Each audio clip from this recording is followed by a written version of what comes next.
of butter, which is 2 sticks of butter softened. I'm going to cream up this butter, and then once it's creamed up, I'm going to add 2/3 a cup of sugar to it, and then I'm going to add a 1/2 teaspoon of almond extract. Mix that all together until it's nice and creamy, and then we are going to put 2 cups of flour in, and that will be the only ingredients that we have for this dough. And like I said, once that's done, we're going to stick it in the fridge for an hour.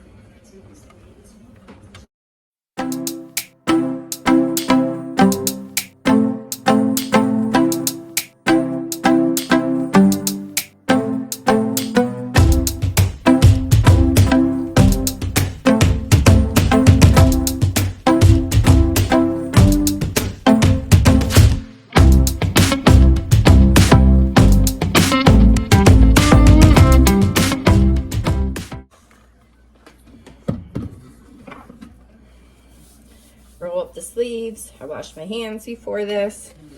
And then you just want to see if you can create a nice dough ball, which I can.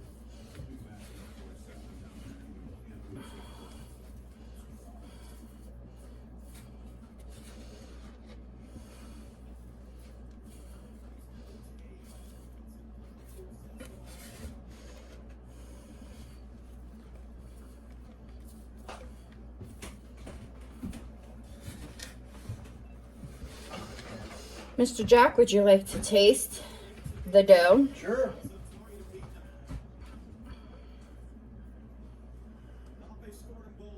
Look at your dirty hands. I know. Ooh.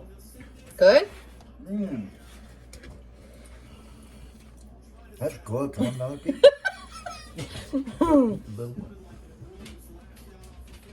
That's good, guys. Mm. Mm. Mm. So this is the cookie for your raspberry almond shortbreads that I'm making. So I'm going to, I think I have almost all the dough now. And we're going to wrap it up in some saran wrap. And I'm going to place it in the fridge. And then we will get started on our chocolate chip, so we can get that dough in the fridge also. Now, not to get ahead of myself, but once this is done, we're ready to roll them out. You get 1-inch balls you're going to roll out, and when you bake them, before you bake them, you're just going to make a thumbprint in the center. And then you're going to add your raspberry jam, which we have homemade raspberry jam. And then you're going to sprinkle a little bit of sugar on them. And then you bake them. Then once they come out and they cool, there's a little bit of a glaze that you can put over top of it. But there you go. There's a nice ball of dough. Like I said, I'm going to wrap this up and put it in the fridge for an hour.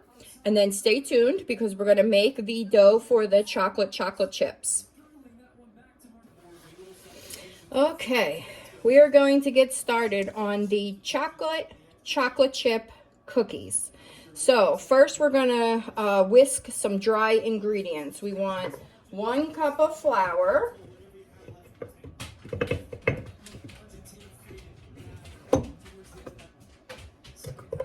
You want a 1/2 cup of cocoa powder. Here's our cocoa powder. 1/2 cup. You want a 1/2 teaspoon of baking soda. And then you want a 1/4 teaspoon of salt.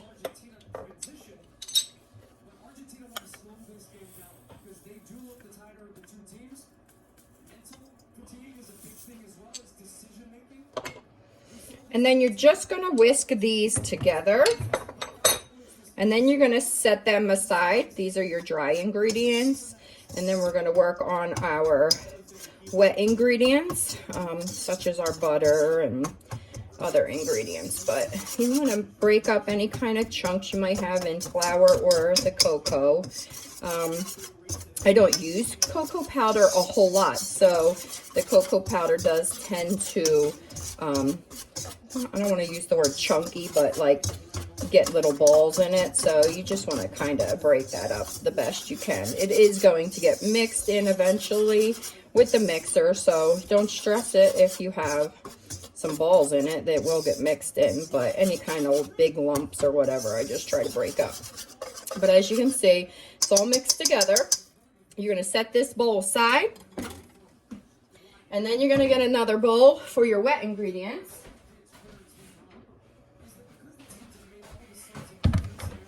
And I will show you all the ingredients you need for this. Okay, welcome back. I have 1 stick of softened butter. I have a half a cup of melted chocolate. You can use whatever type of chocolate, a milk chocolate, dark chocolate. I'm using a semi-sweet. I like semi-sweet when I'm making any kind of cookies. I'm not a huge fan of milk chocolate. I prefer dark chocolate or semi-sweet.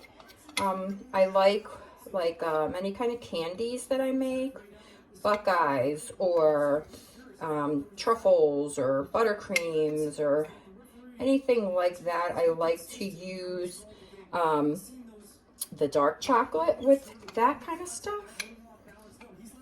But I am using semi-sweet whenever I make cookies. Okay, so a half a cup of melted chocolate. You want a third a cup of regular sugar. And then you're going to use 2/3 a cup of brown sugar, packed brown sugar. Now, you all know I've talked about it before. I make my own brown sugar, which I'm running out of. I'm going to have to make more. But that's okay because it's pretty simple.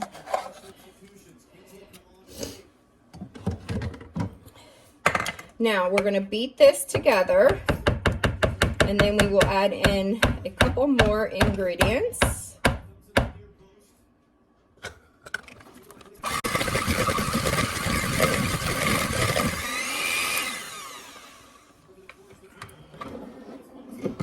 Okay, so you're going to want to add, looks beautiful, 1 egg, whole egg.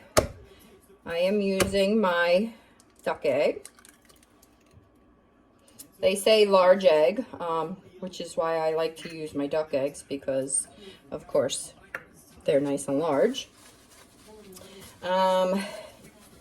We have to add our vanilla and milk, so I will be right back. I have to go get the milk.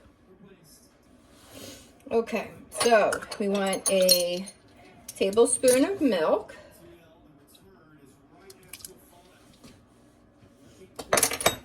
And then we want a teaspoon of vanilla.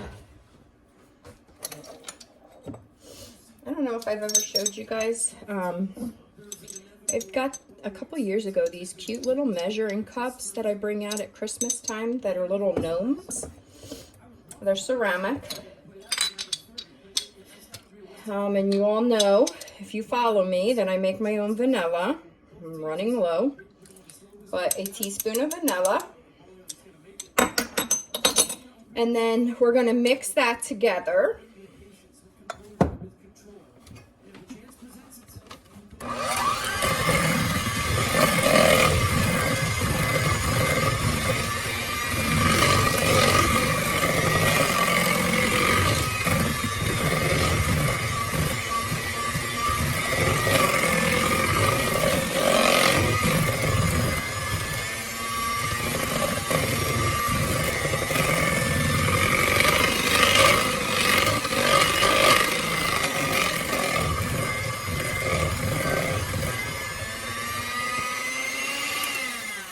Now, I'm going to slowly add in my dry ingredients,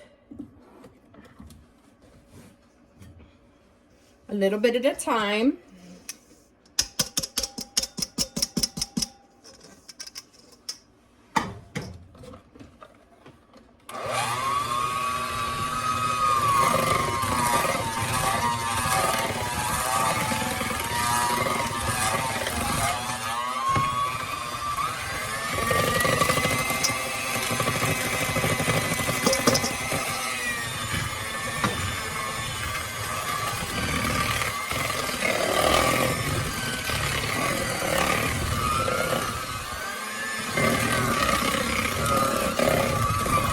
And it'll get harder the more you add in, which is why you don't want to add it in all at once.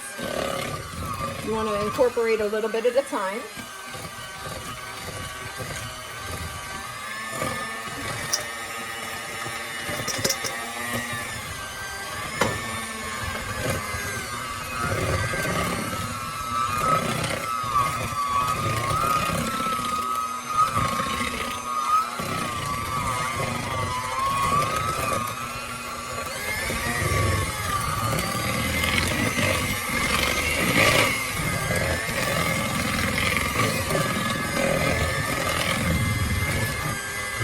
Okay, the last bit of the dry ingredients we're going to add.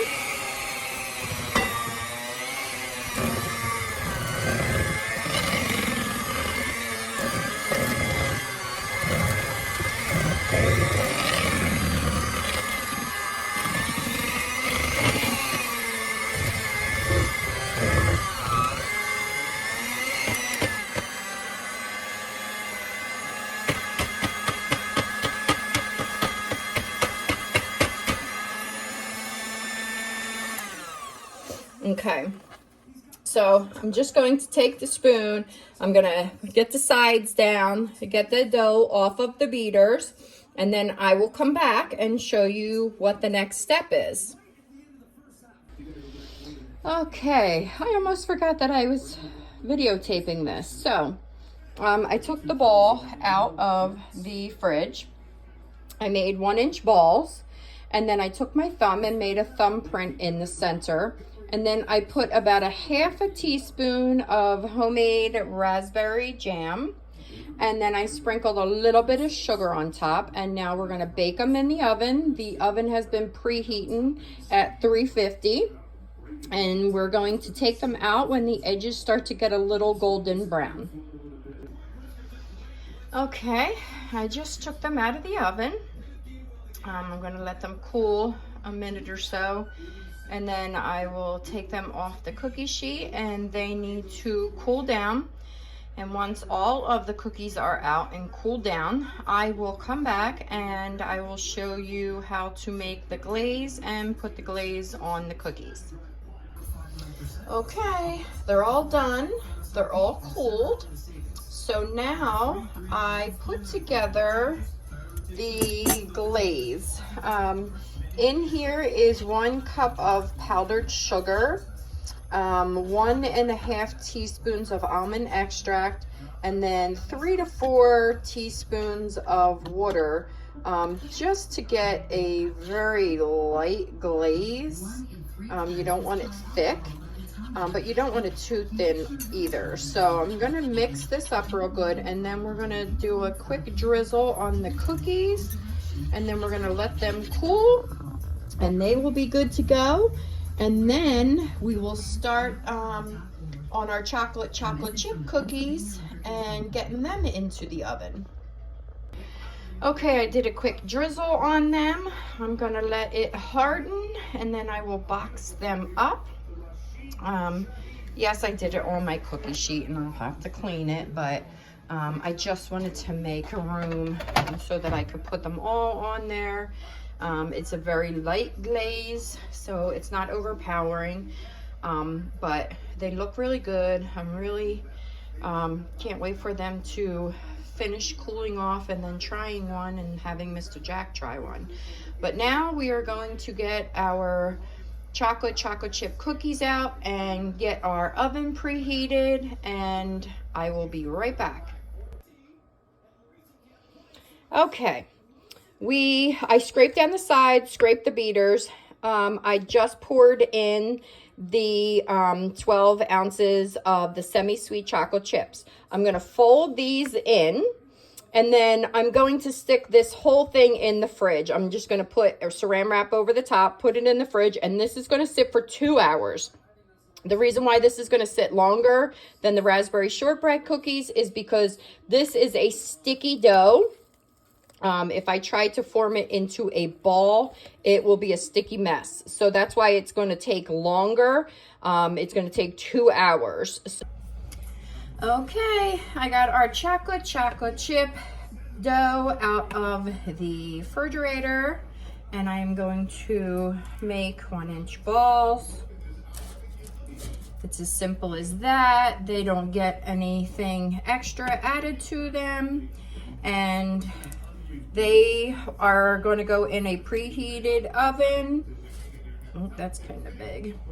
They're going to go in a preheated oven, 350, and then they're going to bake probably between 12, 13 minutes or so. I know these kind of cookies are hard to tell when they're done because, of course, they're dark. The other cookies are easy to tell because you can see like they're browning on the edges. But like I said, these will go in. I will probably set a timer for 12 minutes. And then they should be good to go. I can usually tell by touch that they're done. And again, these were requested by my youngest daughter, Erica.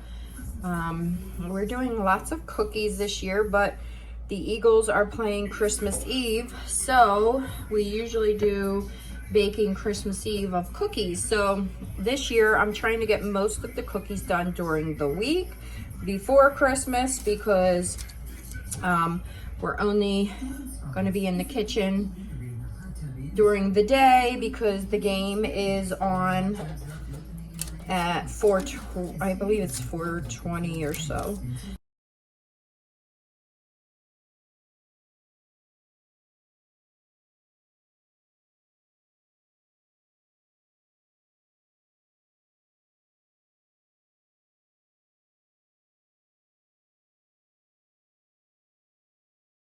So I'm just gonna pop the dough in the bowl, back in the fridge, and now I have 2 sheets ready to go. So any moment you will hear the oven beep and the preheating will be done, and I will pop these in.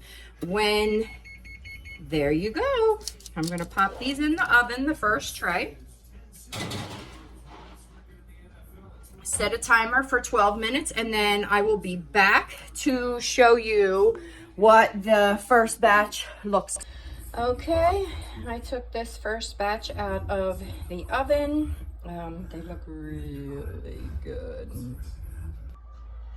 So I'm gonna take, there's another batch in there, but I'm gonna take the dough back out of the fridge and I'm going to start rolling some more balls on there, and I'm going to continue this process, and when I'm all done with the dough I will be back to show you the finished product all done. Okay everybody, this is the last batch I just took out and they're cooling.